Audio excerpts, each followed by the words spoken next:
Welcome to the Dakota Housing Network. This is Joe Sheehan. The Mobile, the Joe Mobile. The Joe Mobile. The Joe Mobile is in Bismarck today. All right. Way to go, man. And my co-host. Dave Floor right here. I don't know. It's the Joe Mobile or is it just the Joe Mobile? I don't know. What do you think? I think it should be the Joe Mobile. The Joe Mobile? The Joe Mobile. I don't know. The Joe Mobile. Joe Mobile. Should run we should run a big contest and give away $1 million to the winner. The Joe Motivator. The Joe. Yeah. But anyway, Joe is here in studio today, rather than out gallivanting around the countryside, around the wide Dakota landscape. So apparently, the action must be here in Bismarck, Mandan today. The action is in Bismarck today. So big staff meetings and stuff like that had to attend. But we going into the interest rate update, Freddie Mac report, the primary mortgage market survey, 3.76.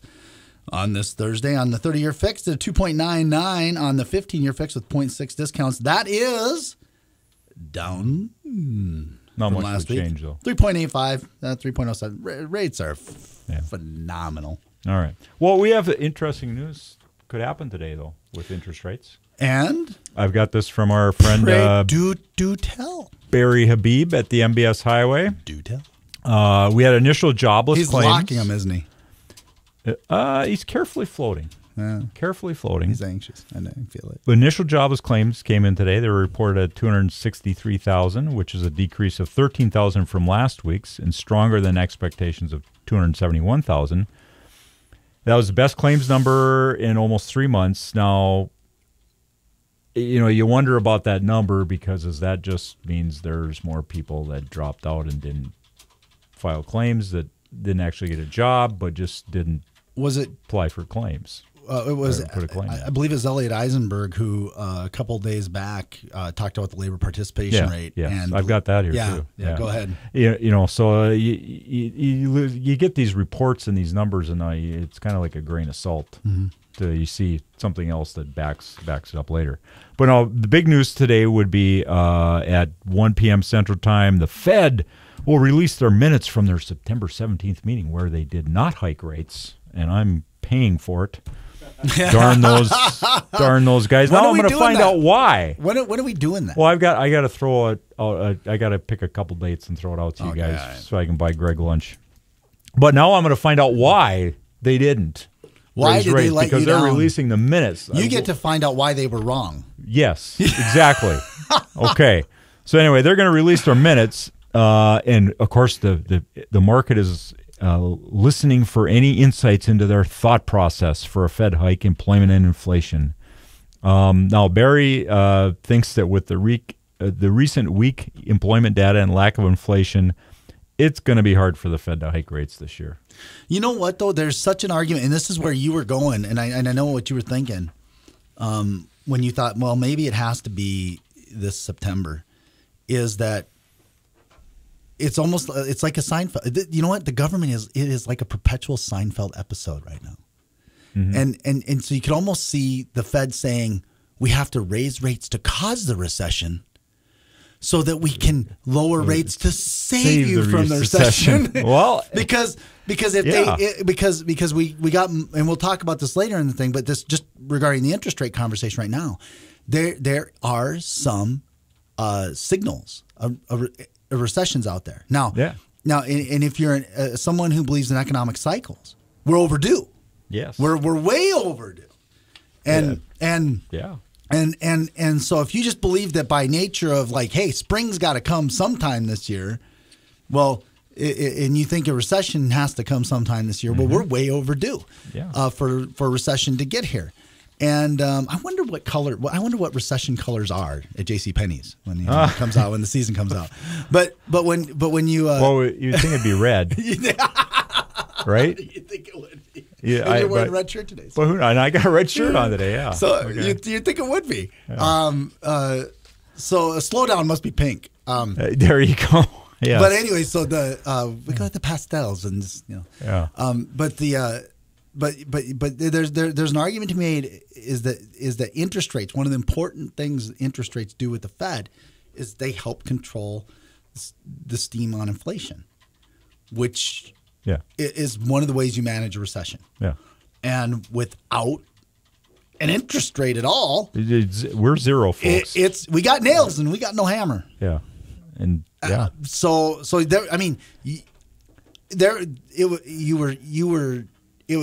was not so bold when you first said it back in August, July, I think, or July when we made the bet. Yeah, the idea that we got to raise something to have something. I have to raise interest rates to cause the recession. Yeah, so that I can lower them and to shorten the recession. Yes. So anyway, will we get QE4 out of this? Well, there's your only. If the numbers keep dropping on employment and what do you do? And growth, do we get QE4? Yeah. Come January. It's kind of one of those things. I don't have a hammer. I got nails, and I don't have a hammer. And Joel, so I got to grab a rock. Yep. And Joel, what happened? Still got to pound in the nails. What happened when we had QE 1, 2, and 3? To interest rates. Rates dropped. Yeah. How about that? So anybody looking to buy a house, you wouldn't mind QE4 coming along. Well, on the short term basis. We shouldn't say that they drop. What happens is they drop initially and then they go up. Yeah. They drop initially, then they go up. But they stabilize. Yes, they stabilize at. They a keep lower. very stable. Yeah. Oh no, Jim.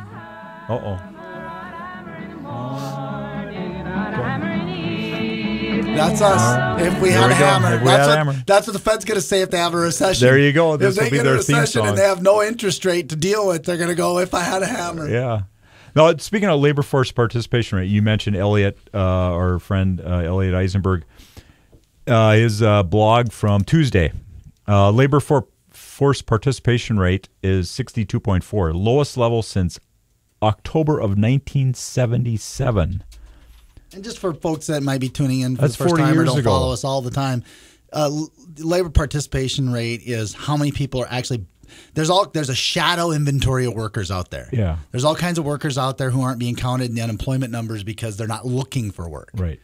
For various reasons, but they could work. Yes. And so this is the labor participant rate is how many people could work who are. Yes. And there's a lot of people who've just given up on working. Yeah. This is at its lowest level since October of 77. That's almost 40 years ago, 38 years. Its peak was 67.3 in 2000. Immediately following the Great Recession, it was 65.5. Amazingly, the male peaked in October of 1949 at 87.4. Wow, 40 years. Yeah. Well, so this is a long-term decline. Yep. Well, after the break, we'll be back with more on the labor participation rates, bad mortgage advice, and whatever else we can come up with. Yeah. Right now, 52. On Twitter, Facebook, online, and YouTube. SuperTalk1270.com. All right, back on the Dakota Housing Network. A little David Bowie this morning from our man Jim over here on the board. Ziggy Stardust. Came out so loaded, man. All right. And we're talking the mortgage rate update from Barry Habib here this morning, and we were leaving off on labor participation rate that people who are available to work, who are actually out there looking for work and getting into the workforce, lowest since it's been in 1940. 1977. Oh, 1977. So the male 40 years. 38 years, I guess. That's right. Yep. The male labor force participation rate peaked in October of 1949 at 87.4, and it's now 68.7. The female long-term labor force participation rate peaked in April of 2000 at 60.3, and it's currently 56.4. The declines, as Elliot says, long-term and ongoing through this post-recession. And our recession lasted how long after 2000? About 9 months or something? Yeah, and then we've been in they said we're out of it. Muddled through recovery, according to Malden. So we're at like about year 6 of recovery. So to speak. 7, kind of. Yeah. It's a muddle, as John Malden said, it's the muddle through recovery. The muddle through recovery. Now, Barry, also, before we leave interest rates and stuff here, Barry Beebe, he pointed this out in his update this morning. In 1989, in the movie Back to the Future 2, there was a prediction that the Cubs would win the World Series in 2015. They won their playoff game last night against Pittsburgh Pirates. They will now face the St. Louis Cardinals. So the theory can still hold true. The Cubs could win the World Series in 2015. And Back to the Future too. Michael J. Fox. And who? What was who played the doc in that? Christopher Lloyd. Christopher Lloyd. That's right. Christopher Lloyd. They predicted this. So there we go. Remember that, folks, as you proceed through your day. There, you know, there are going to be DeLoreans. It's pull for the Cubbies. There are going to be all kinds of people doing everything they can to find DeLoreans to drive to that game in. Yeah.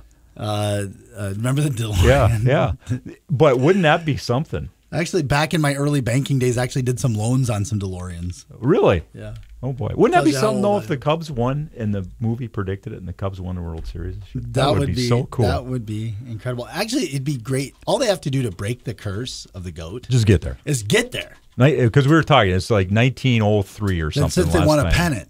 Yeah. Since they won a pennant. It's just that they will never win another pennant. Yeah. So they just got to they just got to get there. Yeah. And then the curse is off. The curse of the GOAT. What are they going to do with their GOAT, though? I don't know. They'll have to come up with something else. Yeah. I don't know. Okay. Yeah. Anyway. All right. What else? What else were we going to Well, there's going to be a big problem anyway because, it's a good thing, loved Harry Carey, but it's a good thing he has went on to because now you hear the big merger, big potential booze merger out there. Oh, he would have. Yeah. Man. I mean, what Bud would Light you do? Miller. He's got to be rolling over in his grave right now. Yeah. I mean, what was give he? me a Budweiser. He was a Bud guy. Yeah. Yeah. An ice cold Budweiser. Take me out to the ball game. Yeah, I mean, he was something. He was something. Yeah. Can you imagine? Can you imagine if the guy all of a sudden had a Budweiser? If he had to drink a Miller? Oh man! Oh my God!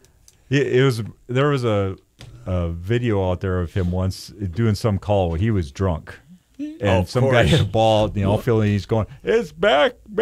And then he didn't know what to say, and he just mumbled. He was a Cubs fan and a Bud man. Yeah, a Cubs fan and a Bud man. Could you imagine if he had to pour a ice cold Miller at the game? Oh God! Oh man! All right, let's get back. As we digress, housing. This is housing news.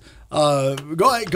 I've got on the horizon here. I've got a story: bad mortgage advice you can get. Yeah. The 5 worst things that somebody can tell you that you can believe. Okay. But go ahead. You've got. More. I mean, Bernanke's got a book out there. We'll talk about that. That's what we were going to talk about. Ben Bernanke. So now all of a sudden Bernanke's out there, which is bringing attention to Sheila Baird's book, and Hillary's running for president. I feel like I'm in 2009 all over again. Ben Bernanke, former head of the Federal Reserve, for everybody that don't know that. He's going to tell the truth now. Is writing a book. Now, how many other books have been written by people that are in government service and they leave and they write a book? Hank Paulson did it, right? Hank Paulson? He did interviews. He did some great interviews. Yeah, he was a Sheila Baird. He was a kind of a crusty guy. The FDIC guy. Paulson, yeah. The Maestro did it. Did Geithner? Greenspan did. Did he write one? Yeah, Greenspan wrote it. Geithner hasn't written a book yet.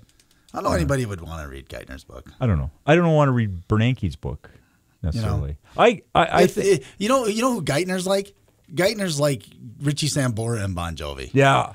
It's like you can't do it without him. You can't make it the same without him. Yeah. But nobody wants to go to a Richie Sambora concert. True. Yeah. We want him with Bon Jovi. That's right. Yeah. We want Geithner with Hank Paulson. Yeah. Geithner needs to be with him. But I think I'm going to write a book. I was just going to call it "What the Heck Happened." It's going to be the title, and I'm going to do my dedication page, to my wife and my daughter and my family. Everybody made the book possible, and my friends at the Dakota Housing Network: Joe, Greg, Brian, Jim. Everybody at the station, everything that made this possible. Chapter 1: What the heck happened? I don't know. The end. The end. You should actually shorten that to WTH ? There you go.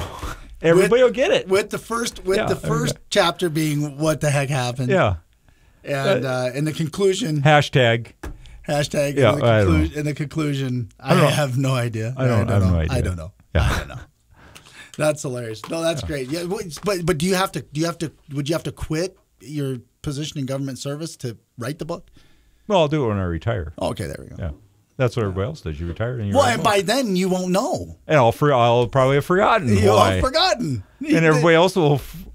Something happened? Yeah, what? So it'll be WTH ? Chapter 1, I don't know. Chapter 2, because I forgot. There we go. I could keep adding on. You know how they always, do an update of the book later on. You know what? A new version. My guess is that there'll be somebody sitting here on the station, second guessing the Fed. Yeah, probably. Still. Yeah. So more than anyway, likely. Yeah. So it'll be okay. That's funny, but yeah. So go ahead. Okay. Well, anyway, our Yankee's friend writing a book, so he's going to tell all. So and Rob, our friend Rob Chrisman, he writes a blog every day. He writes an amazing blog. I don't know how the guy does that every day. He's just prolific. I mean, he gets stuff from people. Yeah, just so you know, guys, he covers things from a global standpoint that affect the housing market in the United States, all the way down to then he'll say, "Hey, at AMC Cap Mortgage in Humford, New Jersey, the word is they're going to lay off 2 processors." Yeah, exactly. Like that. I mean, well, Axia. Here's one thing: Axia has chosen the cloud-based Alight mortgage lending application. All right, way to go, Rob. Thank you for that. But then he see what's crazy is it helps guys like me. Yes, because I'm looking for things like applications and stuff like that, and so I find out what somebody else, and I know who to call to actually talk. Yeah, to you could call Rob. Yeah, but anyway, but then on top of that, he adds a lot of stuff about just the big picture also. So that's what he had today. He talked about millennials, and we've talked about millennials, and man, that is just in the news. And Rob says here, this is his editor's note on this stuff. He says, how long will everyone take to realize that millennials are in no hurry to marry, have kids, or save up enough money and then finance a house? It will happen eventually, but it doesn't stop the fascination with their every move. But the ones that Rob talks to, aren't too excited about constantly being under the microscope. And they are. I mean, that's all. Well, we talked about it here. You know what? And whenever here's why they're under the microscope. Number one, they were raised by helicopter parents. Yep. So they've got the whole generation above them has been used to watching them nonstop. Yeah. They grew up in the participation award culture. Yeah.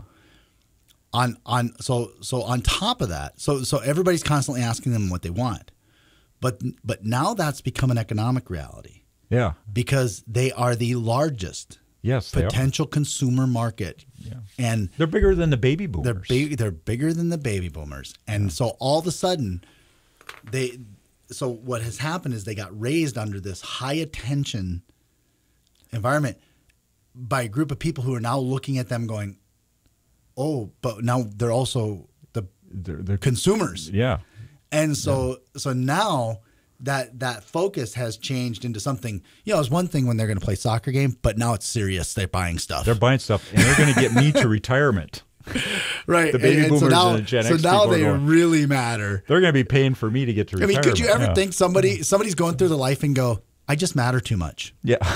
I mattered a lot as a kid. Now that I'm economically viable, I really matter too much, and I'm tired of it. No kidding. Yeah. No kidding.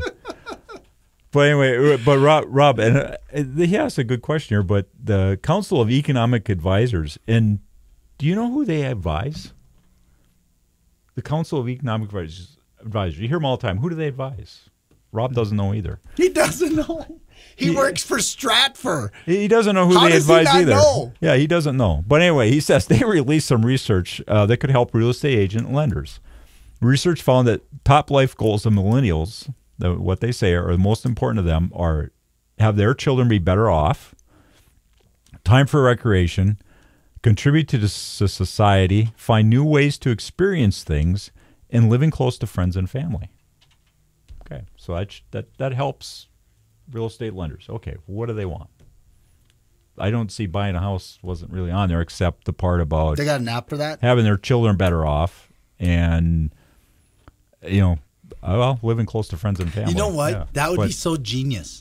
That's the genius app. Come up with an app. You know what we need? We need a mood app for millennials. Mood app. We need a mood app for millennials so that if you are somebody who needs to sell to millennial, you have the mood app for today. Yeah. What tells they you what feeling? mood. What the are they millennials feeling? are in What's today. that? What's the mood out there? Somebody's gonna go out there and make $1 billion with it. Just call and buy me a cup of coffee. Yeah. Okay. All right. We can do that. All right, Sorry. after the break, Or David. we're headed All out right. to some David Bowie, coming back with more. Hey, there's all kinds of bad mortgage advice. We're going to tell you at least 5 of them. Okay, that sounds good.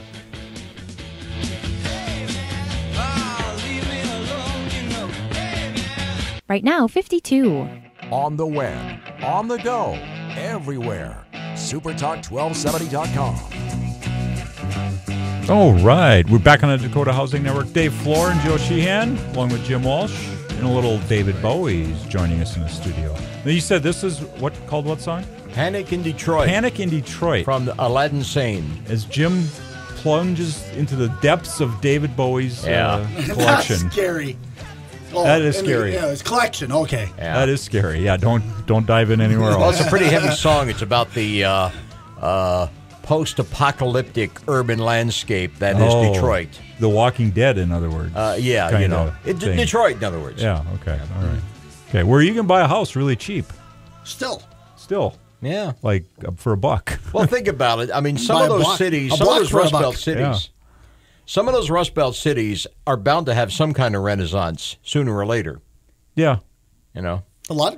Yeah. I mean, it's hard to imagine things getting any better in, say, Florida. But, Than what they are. Yeah. You know, you think Buffalo, Detroit, and some of those other Rust Belt towns. Pennsylvania's full of those little towns where you can get real estate at a real price, bargain. yeah. Because nobody wants it now. Yeah. Yeah. But Well, 10 years from now, who knows? And a little well-known, or probably an unknown fact is that Detroit actually is kind of a mortgage hub as well. Quicken Loans. Quicken Loans, Mortgage Builder. There's a whole pile of And- big services out of. Whatever our opinion is of Quicken Loans, they are doing their best that they can in Detroit. Oh The gosh, owner, Dan he Gilbert, is has a committed been- citizen. He is. He is a And committed hats citizen. off to him. Yeah, he is a committed citizen of Detroit, Michigan. That's for sure. Yep. And I don't, I mean, as far as Quicken goes, big mortgage company has a national service model via telemarketing, telephone, remote online access. Man, you got to give it to them the way they've committed to a system that works for a certain customer base that they serve. It's just that it's one of those things where it's just very difficult for a model like that to work in some of the Midwestern states. Yeah. And we've come up against Quicken before. And of course, the thing that will happen is just the local knowledge. They come out, well, we'll close your loan in 30 days. And, we laugh and tell the customer, you can't get an appraisal in 30 days. Yeah. No, the loan officer at Quicken sitting in Seattle doesn't know that. Yeah. And so then the next thing you know, the customer's calling you back 2 weeks later because everything you've told them is right. Yeah. And the guy in Quicken just learned a really tough lesson. Right. Exactly. And, it's not that they do a bad job. It's not that they're a bad company. I mean, it's just that locally speaking, we tough. support local stuff. Yeah. That's the way we are. We're North Dakota. But- We're North Dakota show, North Dakota people, Yeah. supporting North Dakota folks Darn who right. help North Dakotans. Darn right. Okay. Okay. We And so got, you had We all got Dodges in the garages around here. talking about mortgage All right. advice. Yes, bad mortgage advice. That You can got get. 5 bad mortgage advice tips. Number one. Number 1. A 30-year fixed rate mortgage is best for everyone. Oh, that's not. Boy, right. that's true. And that could cost you thousands of dollars. Yeah. I mean, sometimes the amortization period, if you are, if you're somebody who really owning your home free and clear, or if you have the budget to afford that 15-year payment, you can save a lot of money on a 15-year loan. Absolutely. Now, if you're somebody who's dealing with cash flow, long term, early home buyer, not going to stay in the house long term, hey, that 30-year fixed is a good option. Yeah, and it provides you options with your cash flow. Because, Absolutely. okay, here's the lowest payment, and I can add to my principal. I can pay off my principal sooner. And then if something would happen, hey, I've got a lower house payment than I would with a 15-year or 10-year or something. So Yeah, and it says here, it's individual circumstances. It says it depends on the borrower's goals and finances. Right. And the example it gives in the article is it saves a person could save more than $100,000 in interest. Yeah. And you can do the same thing yourself with a 30-year mortgage. You pay extra to principal. Go online. Like our website at Cornerstone Bank has an online calculator where you can plug in a 15-year and it'll tell you the payment that. Yeah. So if you put in your current loan balance and put 15 years and put your interest rate in, it'll just automatically tell you what the 15-year payment would be that you need to make. Yeah. Okay. But so bad advice number 2: stay away from adjustable rate mortgages. Oh no. Not necessarily. Again, what's your financial personal goal? circumstances. You have all kinds. You buy. There's lots of folks who, I've met HR directors, for example, who moved to North Dakota working for a big company, and they know they're only going to be 3 or 4 years before retirement. They're being brought in for their experience to structure the department, to bring up people, to train them, and everybody knows they're leaving soon. That they're at the end of their career, or that they're moving on to something else. Yeah. Adjustable rate mortgages. One of the I think the biggest misnomers about them is that they're adjusting every day. Well, they're not. Yeah. They have fixed periods in them. Yes. So you could have a 1 year adjustable. I don't know if you can sell those anymore, but but typically you have a 3 year, 5 year, 7 year, 10 year adjustable rate mortgage. What that means is the rate is fixed for those periods of time. Yeah. So the rate, your payment would be the same for 3 years. Your payment would be the same for 5 years. Your payment would be the same for 7 years. Or your payment would be the same for 10 years. What's the difference? We should have looked at our Fannie Mae thing, but what is the difference between, say, a 5-year ARM and a 15-year mortgage today? Is there a big gap? I don't think there's a big gap. I don't think there's a big gap between the 15-year and the 5 right now. Right now. Yeah. Right now, but that's because the economy's in such a mess. Compressed. Rates are compressed so much. That the yields are terrible on long-term fixed rate debt. People are willing to buy long-term fixed rate debt returns, which are low because it's safe. Right. But the less safety people need, and that's really important. So like right now, fixed rates for the security might be the best option out there just because you only get a little uptick in the rate for a 15-year fix versus a 5-year ARM. Yeah. That could be true. But you got to remember, just like we always talk about, that's why we talk about these economic cycles and what's going on in the economy, because if you're in an environment where the economy is hot, there could be a big difference between the 5-year ARM and the 15-year fixed. Right. Because people don't want to lock their money up long term in a hot economy. Yeah.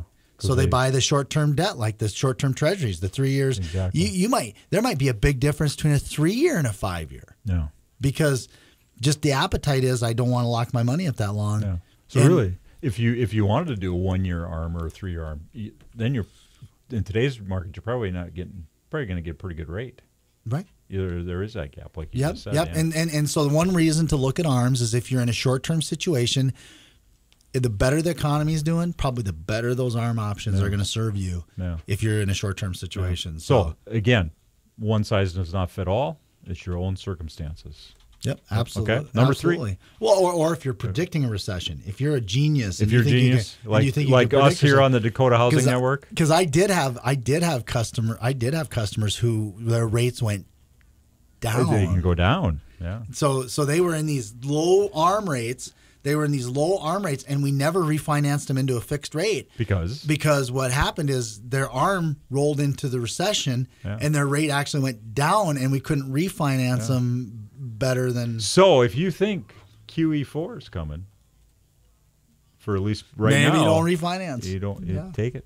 Yeah, maybe wait and see what happens to that ARM rate. Yeah.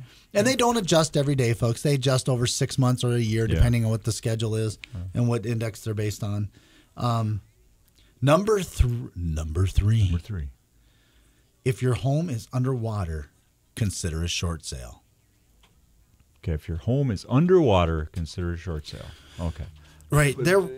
Go ahead. Which, obviously if you need to move for, say, a job, then and you need to sell your house, you might not have a choice. Right. And you want to do that. Right. But to just go and do it, not really a good idea because it will affect your credit. Right. I think there's a whole lot of things it could affect. Yeah. I think there was a period of time especially during the foreclosure crisis, where people were just trying to get out of jail, and they thought this was a get out of jail card. Yeah. Oh, okay. The banks are all doing short sales. Well, let's get a short sale and get out from underneath the debt. And then, the rule on it is if, unless you have extenuating circumstances, a short sale, and just so everybody understands what it is. Let's say you owe $200,000 on your house. And let's say you lose your job and you need to sell your house. But you live in a market where now you can only sell the house for $150,000, but you owe $200,000 on it. The bank agrees to take a loss of $50,000 on it. It's a short sale. Mm-hmm.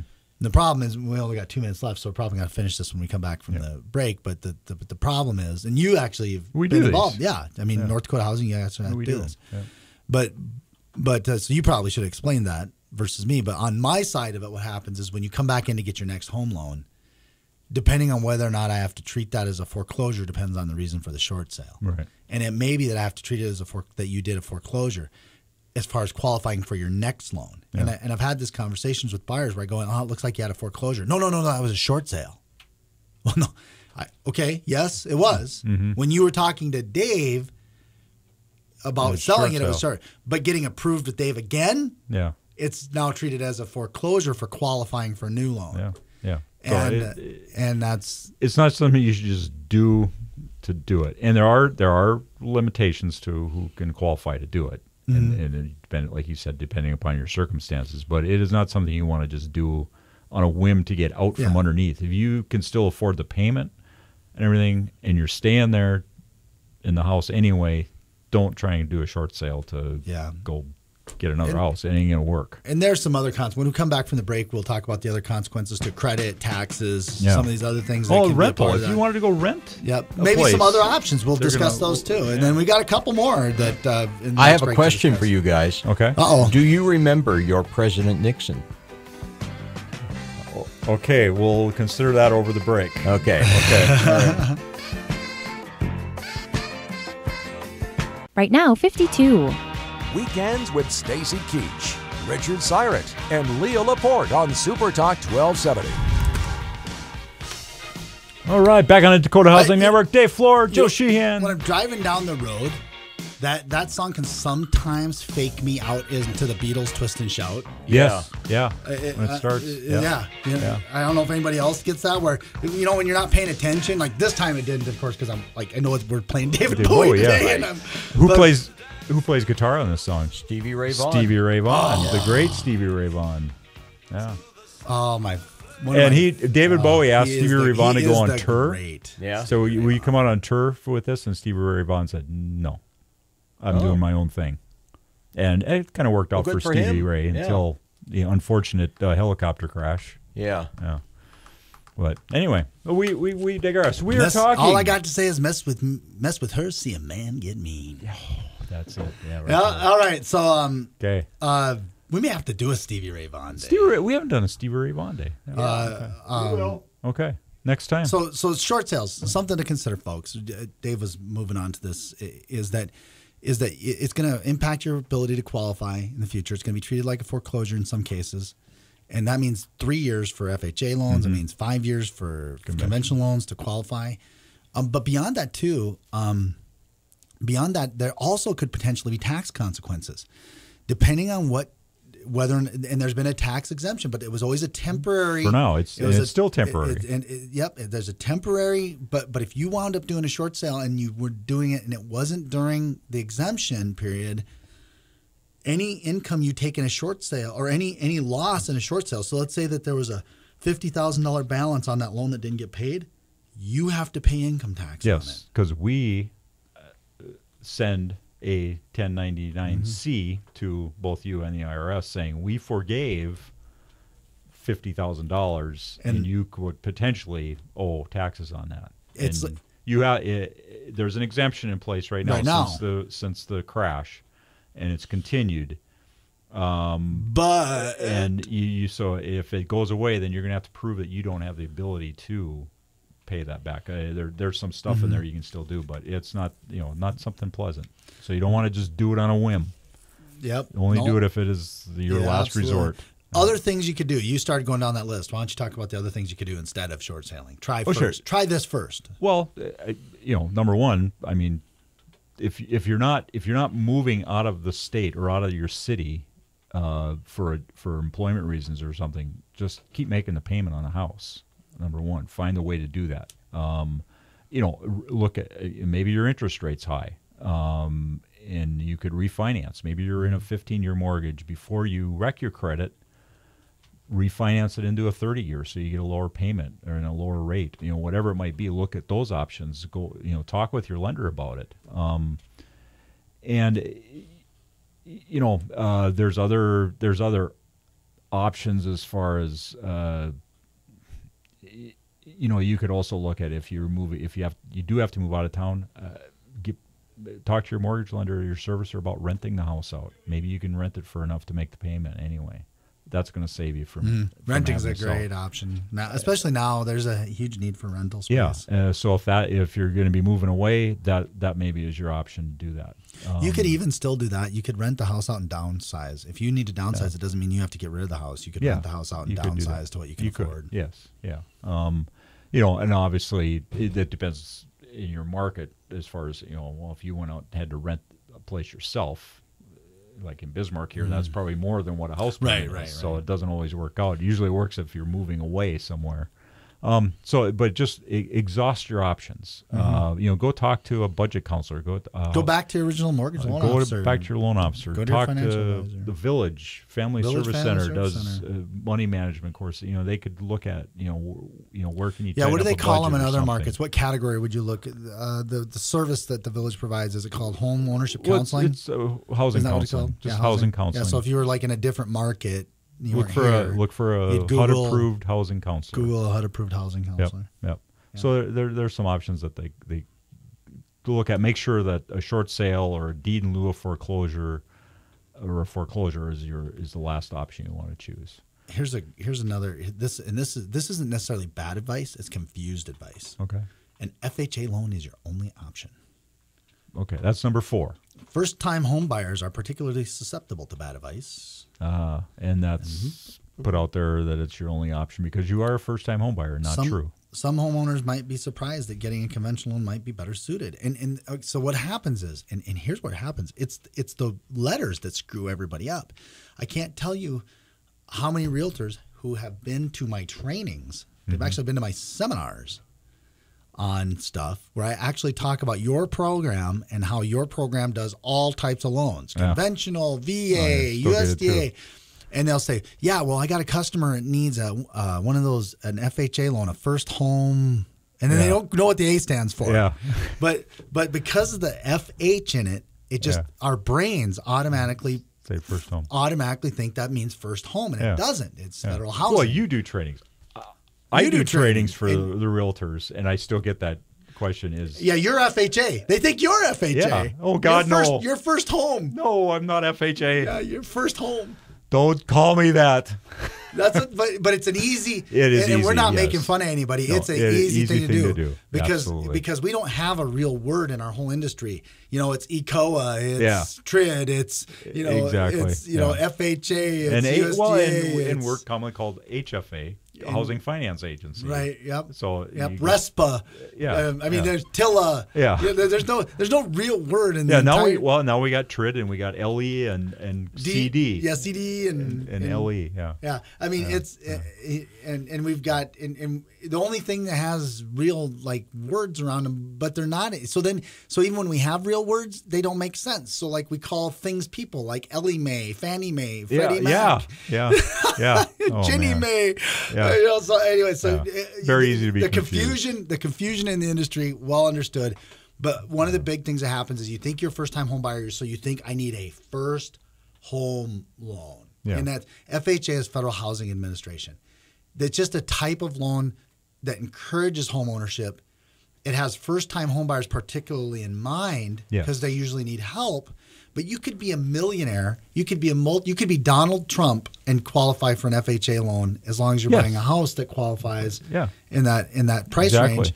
And so FHA is not first home. So what they're saying is don't go in asking for FHA loan because you may qualify for something different even though you're a first-time home buyer. Yeah. And to your point, you might want to just quickly clarify the difference between an FHA loan and first-time homebuyer programs. Okay. Well, and what the Federal Housing Administration does, FHA, is they provide a mortgage insurance for somebody that does not have 20% or more to put down on a home purchase. They will provide mortgage insurance for the lender in case of a default by the borrower. And that is strictly all that is. The first home loan is something that's offered here in North Dakota by the North Dakota Housing Finance Agency, and it is for first-time home buyers. That is somebody that has not owned a home in the last 3 years as their principal residence, and that can utilize FHA mortgage insurance. That first home loan for somebody that doesn't have the 20% down, you can get into it for it's 3.5% down payment. Mm-hmm. So that's the difference. And then you get the confusion too that I've heard it where you got to use our program. You can only buy in Lincoln or outside of Bismarck or outside of Minot or Fargo or whatever. You got to go buy a house in Lincoln. No, it's all over the place. It's the entire state, wherever you want to live. You got to be in the Rough Rider division. Yeah, and you don't want to go into a lender and just have that FHA option in mind, because there are other great options like rural development, where you could buy a house in Lincoln, which with no money down, which is like it's just a city. It's a nice little city right now. Yeah, Lincoln, it's North Dakota moving is. and booming. Yeah, so good place. And then so anyway, what's number 5? Number 1, yeah. The other one is, and this is kind of cute. Don't listen to anyone who says, "Trust me, I know what I'm talking about." Oh boy! Yeah. And what he means there is when you have questions, if you're working with people who won't answer your questions. Yes. If you're working with someone who just goes, "You know what? Just trust me. You know, I've been doing this a long time. Trust me." You know, no. You want to. First of all, number one, he says you want to get professional advice. Mm-hmm. So it's not that you don't want to trust somebody, but you want a professional who wants to give you the advice, who looks forward to your questions, eager to give you answers, provide you with information, and that's the most important thing. Doing it alone or doing it without someone who's like that, he says, is a big mistake. But don't just trust somebody. Yeah, and that means educate yourself a little bit before you start talking to the expert, the real estate agent or the lender. Educate yourself a little bit. There are so many resources out there to just at least give you the idea of what questions should I be asking of my lender, of my real estate agent, so you can trust them, because then that allows you to see how they answer your questions. Yep. And at the same time, you want to make sure that you got, a professional guide to help you put all that into frame of reference. Exactly. You had Jim Bridger, but there were lots of bad maps too. Yes, there was. So you although you might get some maps and get an idea where the pass is at. Yeah. Probably want someone who's been there, done that. Yeah. You don't want to be Donner Party. You want to be the Donner Party. Don't want to be the Donner Party. Oh, we shouldn't go through there in the wintertime. Okay. Donner Party of 6. We're done. Dakota Housing 5, Network. Next 4. week, Brian Ritter. Brian Ritter. We don't know what Brian's going to do. We have no town. idea what Brian's going to have, but he's going to tell you what's going on. He'll tell you everything. Okay. We'll be back in a couple weeks.